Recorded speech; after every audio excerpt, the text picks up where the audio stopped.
Welcome back to the Private Practice Workshop podcast. I'm your host. Before I introduce my fantastic guest for today, I want to give a quick shout out to our sponsor, and that's Jane. Jane is an all in one practice management software that can help you manage your practice with a suite of features that makes it easy to meet with individuals, couples, families, and more.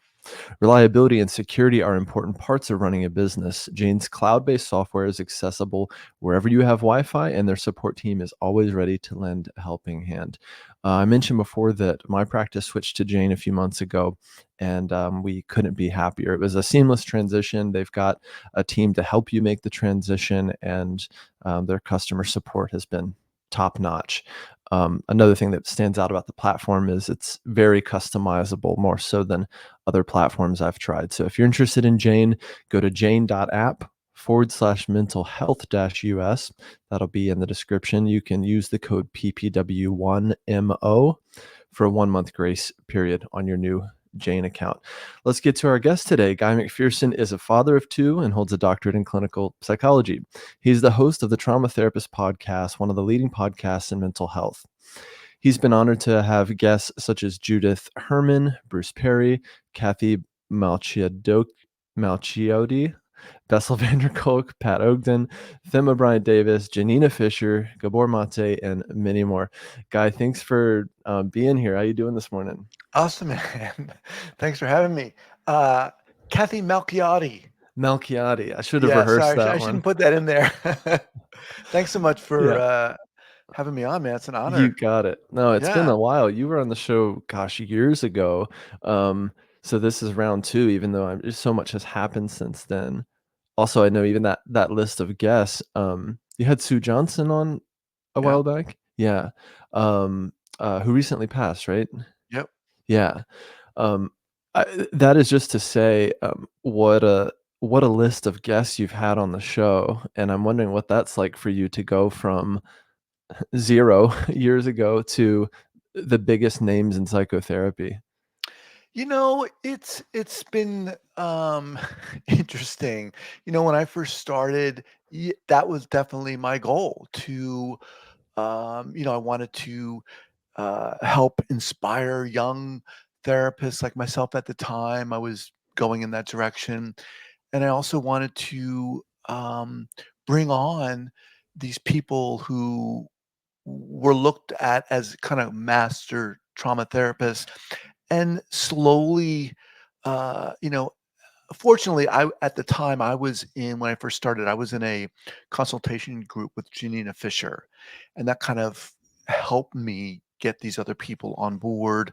And yeah, I was really nervous when I was talking to all these people, and some of them are really good guests, and some of them are not great guests. But I quickly learned that it wasn't just those people who were incredible resources for information and Yeah. inspiration. And that was a big learning experience for me. And it's really cool. We can certainly get into more of that, but Mhm. uh, it's been interesting to say the least. Yeah. Yeah, well, I wanna hear a little more about why trauma specifically for you, and then, of course, the focus of this show is really about the business of psychotherapy and private practice, and, so many therapists out there dream about basically doing what you've done, which is to do something in the clinical world, um, and create a business out of something like a podcast, a YouTube channel, and then creating a business around that is just so much easier said than done. So I do want to hear True. That how is you've so done true. that and like made it a full-time job, but also starting with um, clinically, like why trauma? Yeah, that's a really good question. When I, um, you know, I'll try to give you the nutshell version here.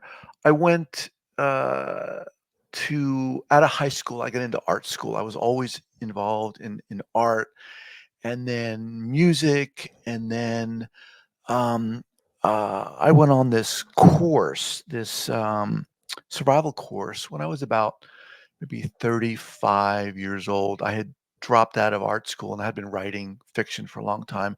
Then I went on this survival course and I one of the people on the survival course got really, really sick, and myself and this other girl, like, helped this guy. We were out in the middle of friggin' nowhere, but we, like, carried this guy, and we supported him, and we encouraged him, and I left that experience going, "This is what I wanna do. I wanna help people in this type of situation." I didn't know that I could, but I knew that I needed to, and I never realized the connection. I was always drawn to situations like that, and I never kind of connected the dots to back when I was a really young kid, having been bullied in school, and how that really severely negatively impacted the trajectory of my life and how I showed up. Anyway, so I got out of that experience and I was like, I want to become a doctor. Started pursuing, went back to school, pre med. That didn't work out. Went into psychology, got my degree. All along, trauma. Being in, it's being in a situation like the hot zone, and where someone n desperately needs you, and I was always drawn to that, always felt like I could walk into that circle with someone, and, um, and that was it, and again, not really thinking how much of my own experience, my own trauma was in a sense a driving force for that. And slowly over the years and doing the podcast, that became that I realized that, and I really had to look at that. But that's a different story. That I hope that answers Yeah. your question certainly a little bit. The percentage of trauma therapists with a trauma background themselves is probably extremely high. Yeah, I don't know if anyone's pulled that number, but it wouldn't be that hard to figure out, right? And having the lived experience of a disruptive experience, in your life, an emotionally charged experience. Trauma is kind of in the zeitgeist now too. I'm wondering what it's been like for you in the past few years. With the way the world has just kind of been shifting and unsteady, where that and even like younger generations are very hip to things like trauma and gaslighting and right, right. dissociation. There's TikTok therapists and people just spouting out mental health tips all over the place, and people kind of waking up to this idea of like, oh my gosh, maybe I have trauma after all. Maybe our definition of trauma is much broader than I thought it was, right? I don't have to Yeah, have gone yeah. to war to have trauma. So curious how that's been for Yeah, you that from your that's perspective. an excellent point to bring up and something that's been really on my mind. It is so interesting. I mean, like many things, it's multifaceted, right? But for me, the fact that so many different types of people are bringing up the topic, and we seem culturally to be somewhat more at ease with at least having it in the parlance, having it in our language. Um, whether it be sports figures or celebrities of one kind or another. Yeah. The other thing to that is, excuse me, the many the plethora of treatment modalities that are out Yeah. there is really eye-opening. And again, that can be a double-edged sword. But through that, John, for me, and this even started for me a long time ago, is having interviewed many people, what comes clear, what's become really clear is the importance, yes, of being knowledgeable and being educated and having, many quivers or arrows in the quiver, in a sense of technique intervention.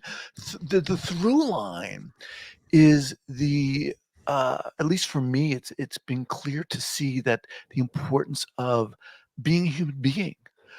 For the therapist to be a human being, and struggling with that. So many people I've interviewed talked about uh, times where they weren't able to do that for one reason or another. They weren't Yeah. able to engage. They were scared. They felt that they needed to kind of hide behind their interventions and modalities, and oftentimes how that really became a seminal point in their lives and in their treatment because it ruptured the relationship, you know? And became interesting to me because what became clear was how important it was to then look at yourself as a clinician to be able to do that.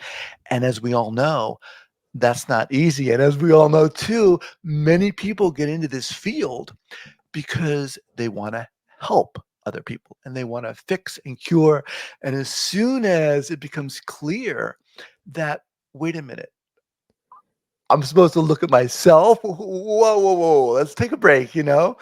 So that was really eye-opening for me because it meant that I needed to really look at why I was kind of hiding behind, in a sense, the knowledge. You know, when I went to graduate school, I was on fire, you know, and I felt like I needed to just read everything about trauma and do every workshop and everything, and that alone would make me, uh that would be the secret to become a real trauma therapist. And it wasn't until really I started doing the podcast and interviewing specific people, and they were like, "Wait a minute, you know, you've gotta really get your own stuff together here," and how vitally important that was. Yeah. Beautiful. Yeah. So It's it's such a great point, and I find, and I have a group practice in San Francisco. It's a trauma practice. It's a training practice, and we are, mentoring therapists all the way through licensure, seeing them through residency. And something that happens a lot early on is falling into this trap of I need to know a lot or know more than my client. And we kind of put ourselves unintentionally in that expert chair. And then clients follow suit and they come to session. They go, all right, I'm seeing Guy because he's going to download some epic insight for me, or tips, coping skills, more breathing techniques, more this and that, or edging into like therapist giving advice of like, Guy, do you think, I should leave my partner or not? right, And Guy right. going, well, it seems like you should, right? And Yeah, then all of a sudden, like we're disempowering clients and we're putting ourselves in this chair that we didn't want to be in the first place, yeah, um, because it's so easy and so natural to hide behind knowledge and knowing a lot. right. And there's some truth that there's some validity to knowing enough, like knowing enough to be dangerous, I say, Right. and yet when we're hiding behind it, it creates a whole new dynamic. The whole situation, I mean, of becoming a therapist is set up like that. I mean, Yeah, people get into this field with the best intentions, you know?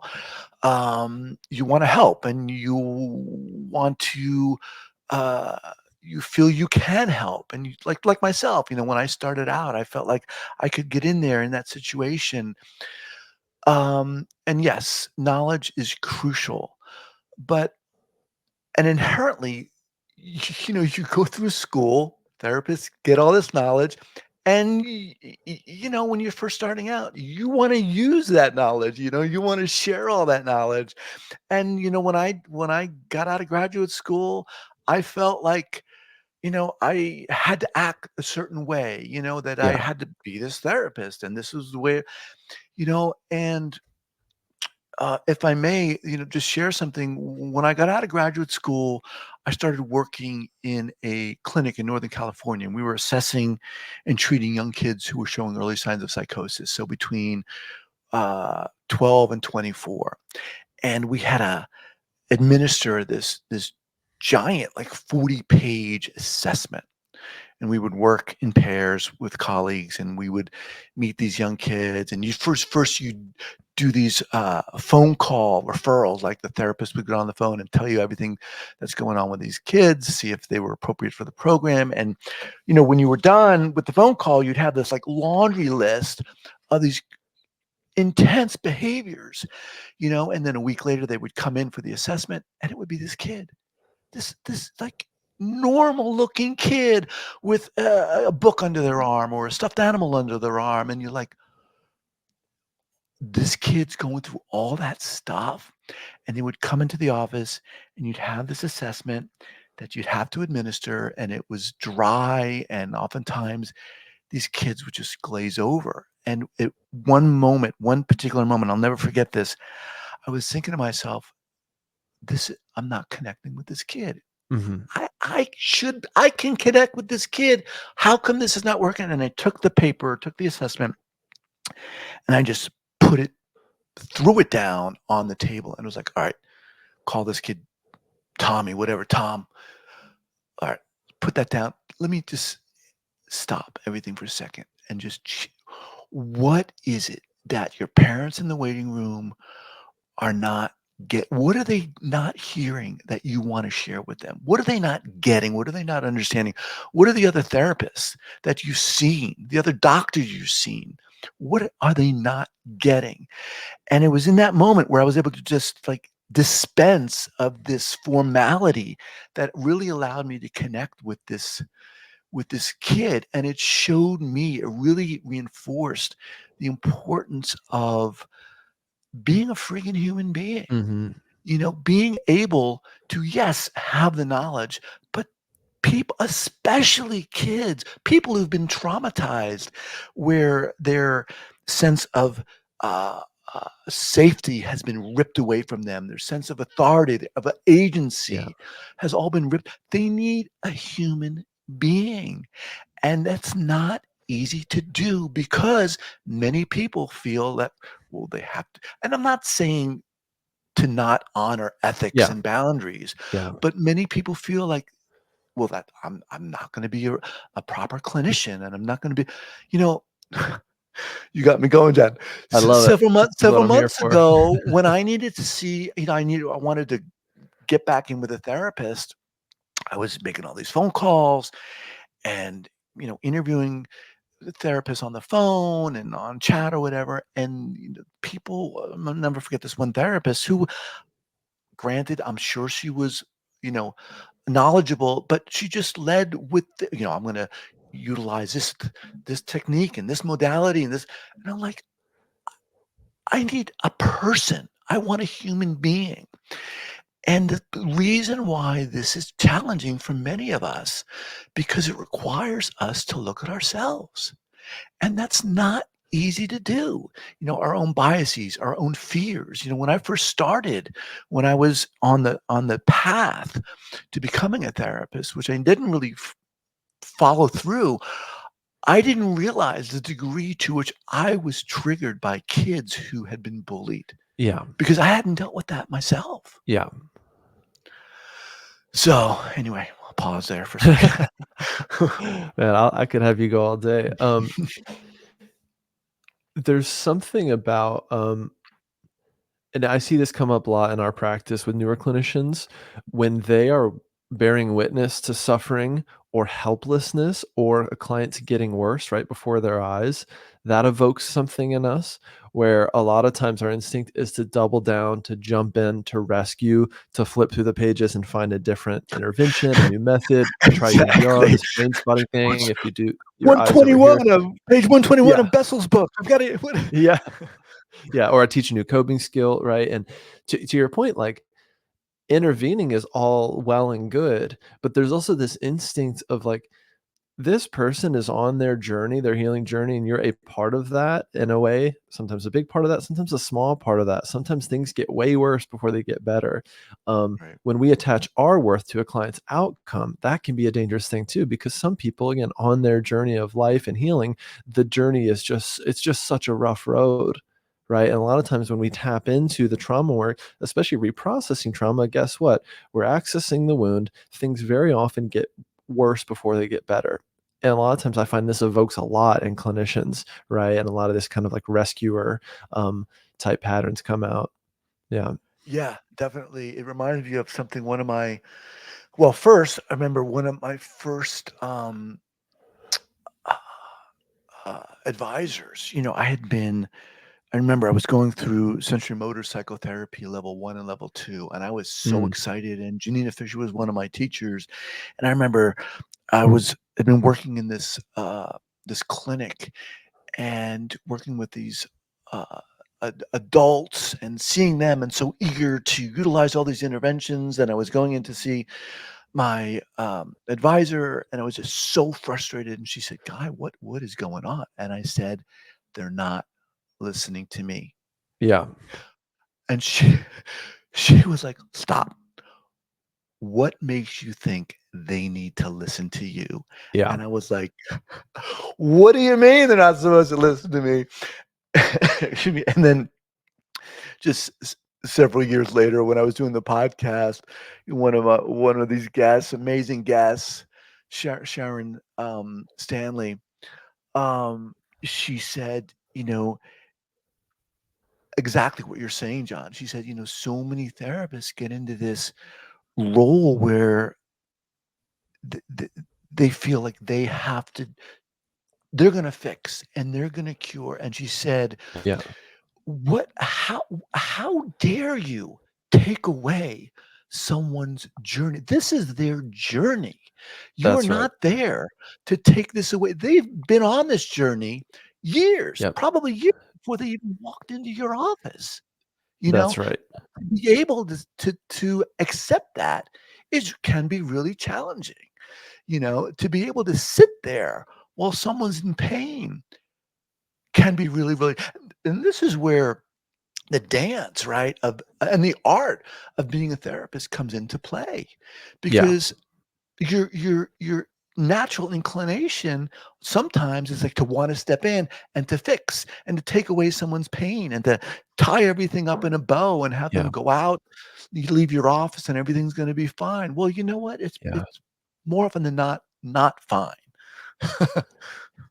That's right. That's right. you know, I mean, Jesus, to be Yeah. able to when I meet someone, when I talk to someone, whether it's a therapist or not, who is in their comfortable, content, happy even in their beingness, in their human beingness, authentic to use that hackneyed word, but who Yeah. is genuine, you know, that is an incredible experience. People exude a sense of uh, or they have this energy, right?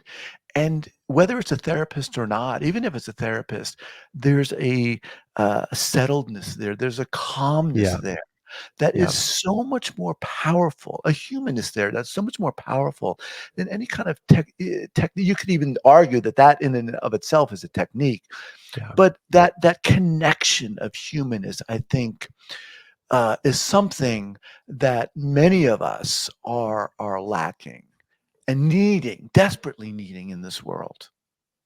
Man, you are onto something. And I love how fired up you are about this and also how you're infusing this into the mission of your podcast because I've heard it and I also see you really peeling back the layers of people's stories, right? And you have these again, these big names that on one hand, it would be tempting to have them come in and talk about the technique, the research, the numbers, the book, Right. right? But you really found something in drawing Well, and out these oftentimes stories to that's what they people. want to do, Yeah. and I'd that's say what they're most times that comfortable doing. yeah. Yeah. Yeah, exactly. But So, I yeah. try to get get Yeah. in there, and it's Yeah. challenging sometimes. You might need them to sign a waiver soon. You're like it's like the goal of the podcast is for you to be seen, right? Or even this fear of us being seen, I think is part of the therapy thing. And I was trained so richly psychodynamic that anything the client was asking or any request for self-disclosure, we were trained to just put it right back on the client, right? You're wondering if I'm married. It sounds like you're probably thinking about marriage. What's coming up for you around that, right? Right. And I understand the theory behind that. I understand where that came from. I also am annoyed by that because it's like a lot of that is rooted in Freud and like Mhm. these really really old white dudes who only have so much relevance to kind of where we're at today. But I was trained ad nauseum to kind of keep my humanity out of the room. And as I've grown, I've been doing this since, gosh, 2009. The richness comes from bringing my humanity into the room, right? And then again, with my training of clinicians, that's the scariest thing for them to do, right? Is to kind of be seen. Right. And I'm not saying self disclose recklessly and make it about you, Right. right? Right. Of Which I have course. heard of that happening to Yeah. someone recently. I'm working with some firefighters here in the city, and she said my only experience in therapy was I came in and I talked about this call that I went on as a firefighter, and it was a pediatric call, which I was an EMT. I know those are the worst calls, hands down. And she said I came in, I told the therapist about the pediatric call, and I was just a little bit into telling her about the call, and I look up, and the therapist is losing it and Mm, crying and not paying attention anymore, to the point where the firefighter stood up and went over and had to comfort the therapist. right. Right.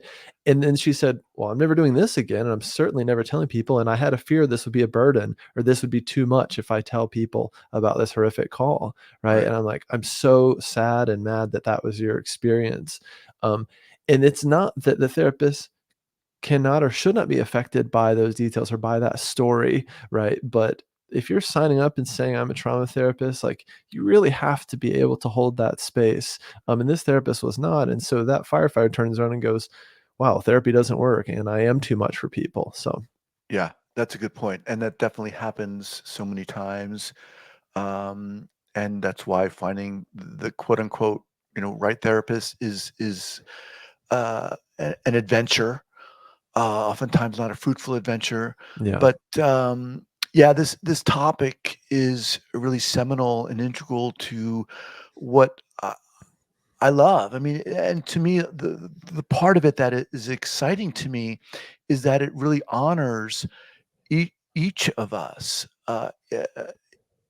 each therapist's individuality and uniqueness and idiosyncrasies in a sense.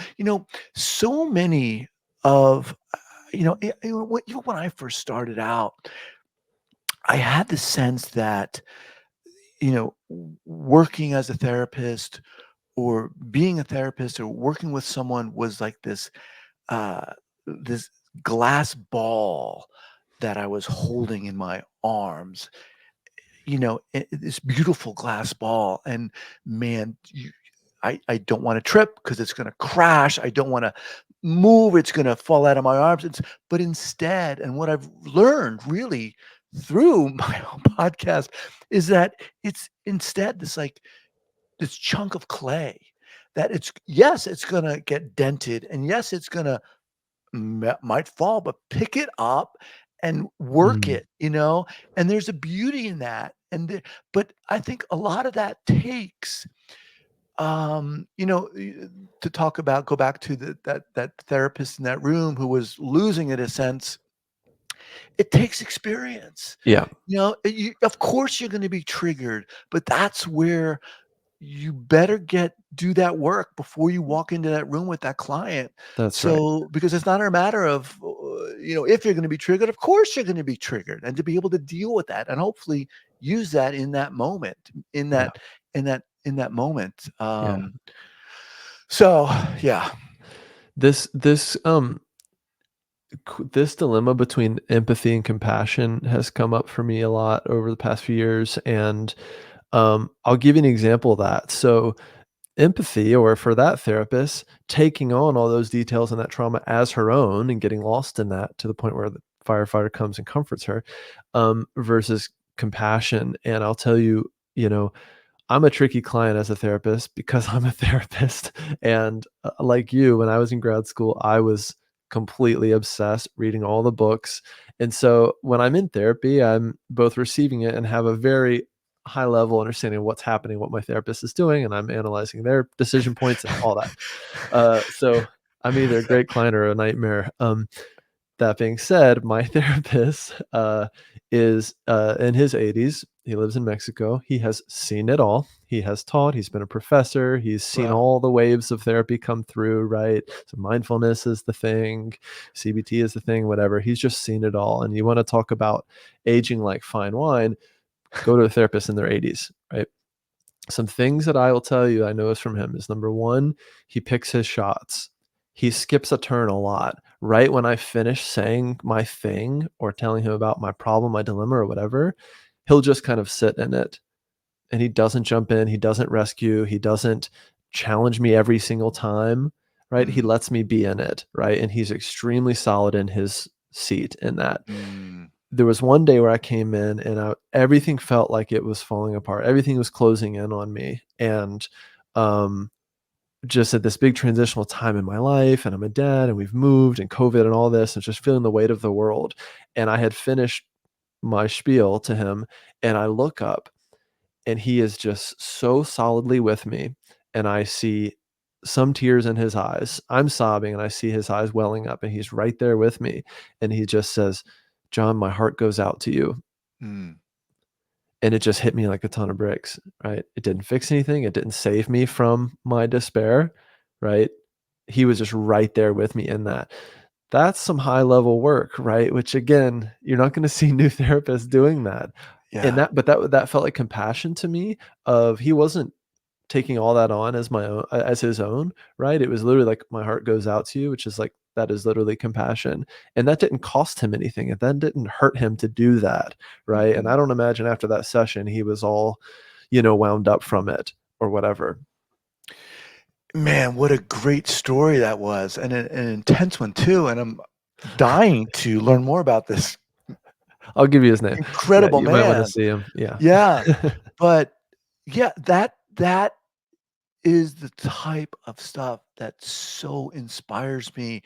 I mean, that is the work of a seasoned person, right? I mean, like you said, who's seen it all. The ability to be able to just like a mountain, sit there and Yeah, experience that and to reflect on that is beautiful, and like you said, he didn't try to fix anything or take anything away from you or rescue you, but it sounded like that was the perfect intervention in yeah, that moment, This is where being a therapist is an art, right? It is big an time. art. It's not You're Mhm. not just talking to your friend, you're talking to a therapist, and there's such a difference between someone like that and someone like, when I got out of graduate school, there's it's such a skill, an Yeah, yeah.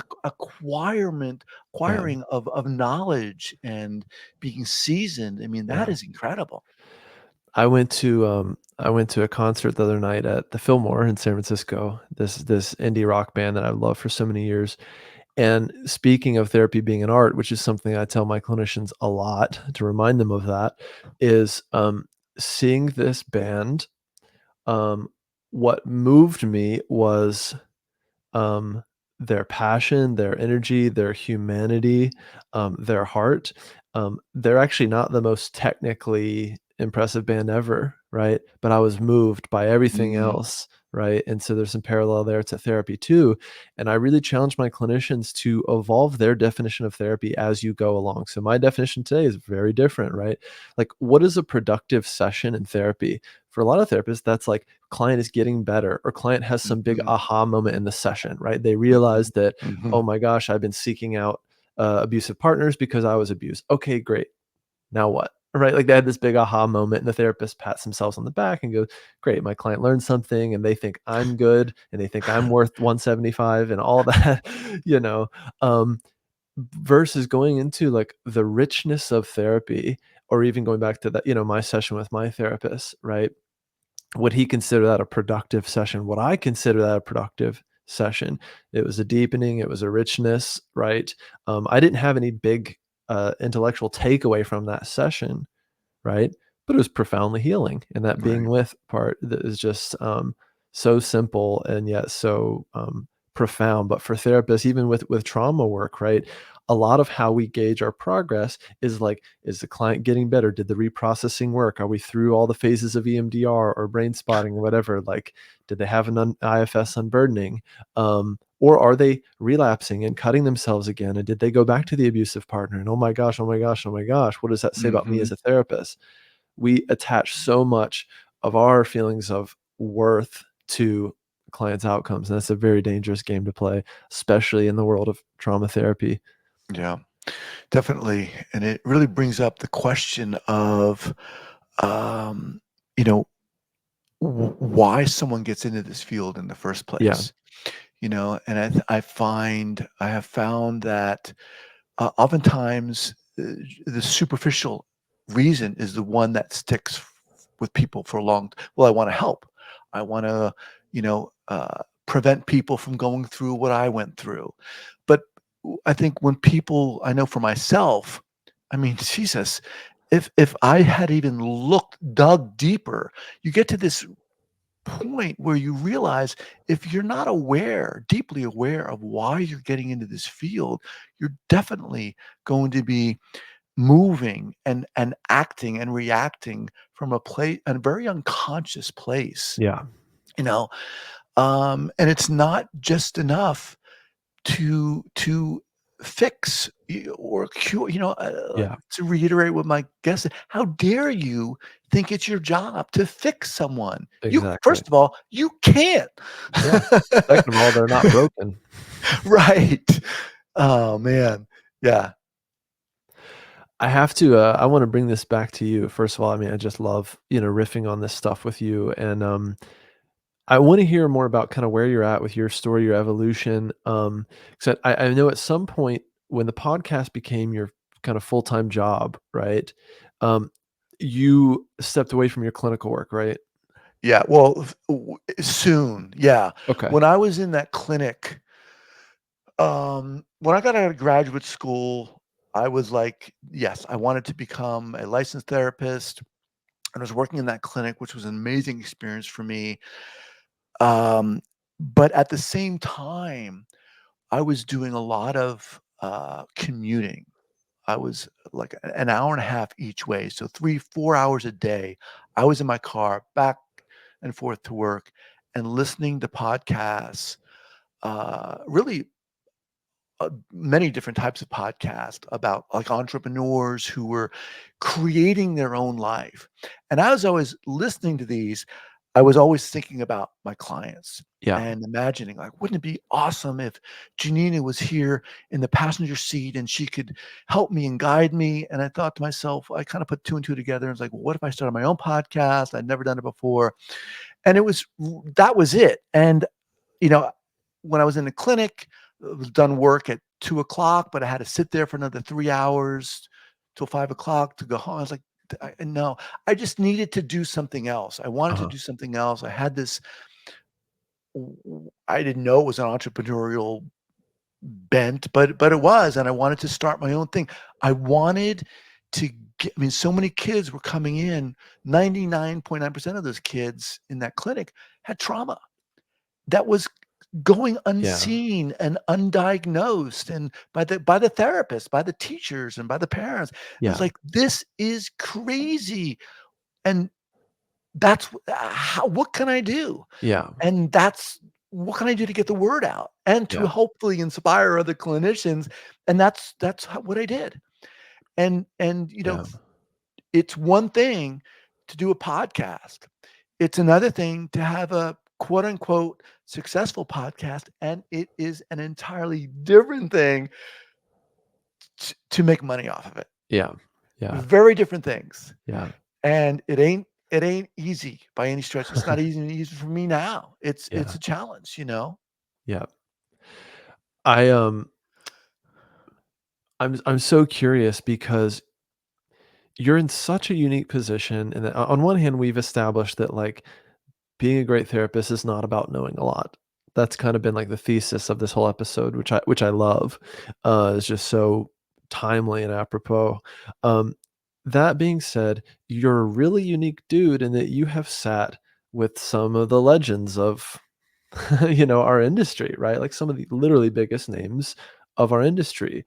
So if you were to return to clinical work, like how how would you do it knowing what you know now and having sat with all these legends?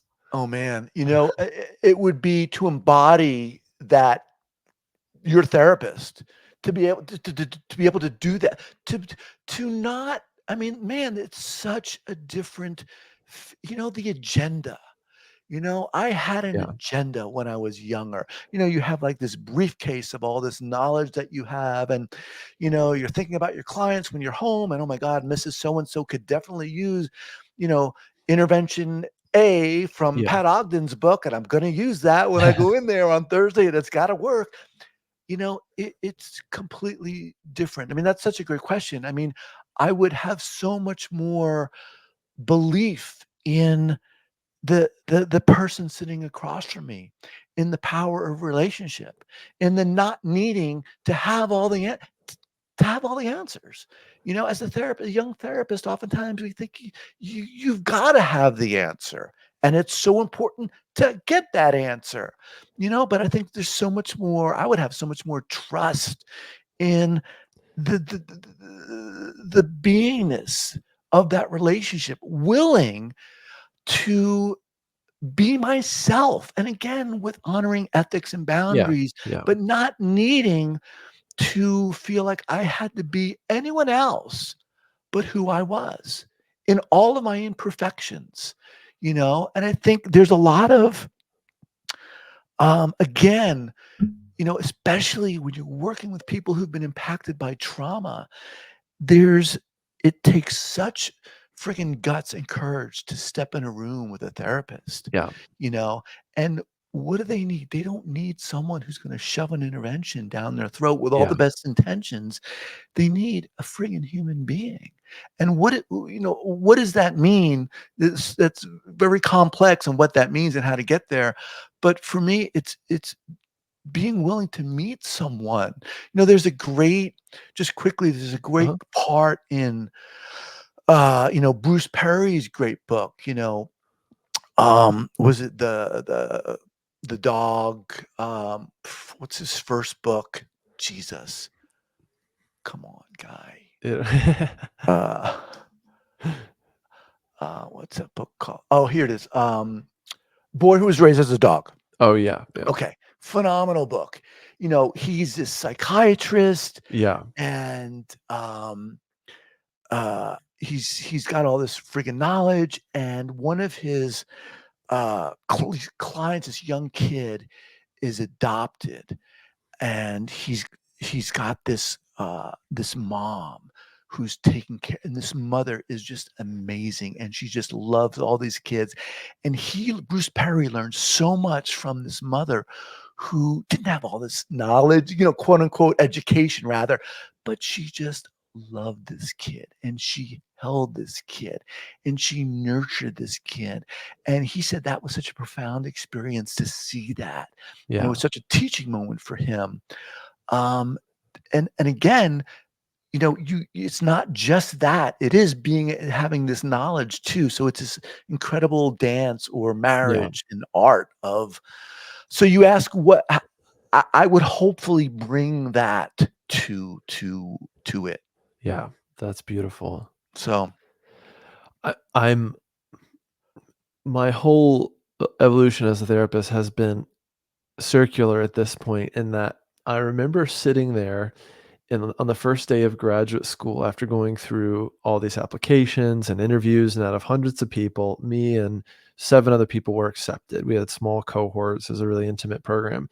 And they basically told us on day 1, "You're here because you already have the essential qualities of a therapist, right? You already have what it takes.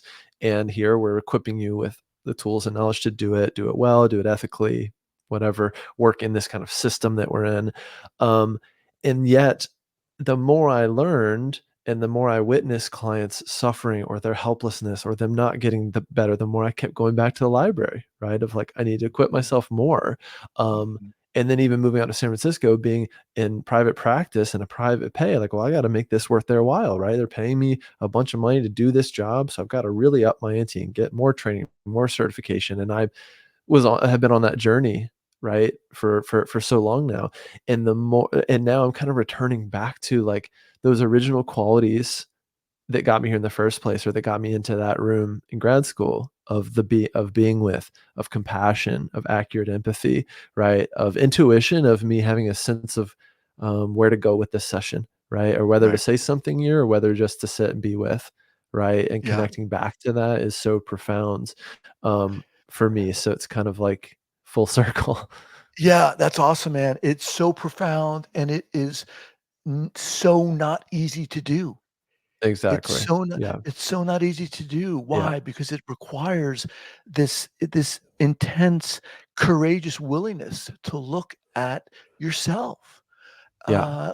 if you're a therapist, to be willing to do that, to be willing to have the courage enough to explore the things that have triggered you and perhaps traumatized you, and then to trust the not knowing, the not needing to know, the Yeah. understanding that you're probably not going to know, and to be willing to be okay with that. That's And right.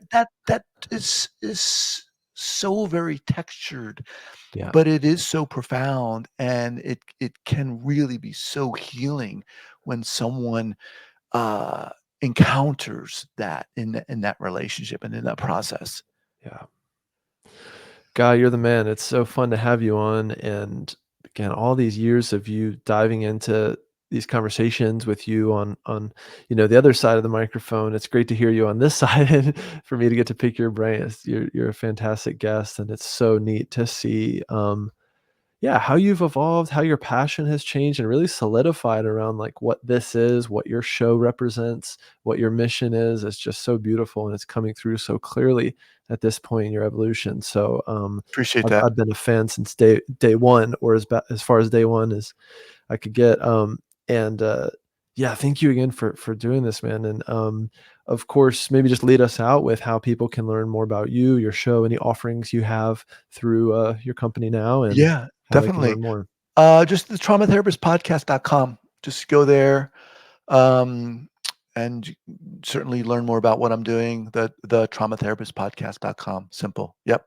Thanks. Awesome. John, let me just say, awesome. You're an awesome host. Sincerely.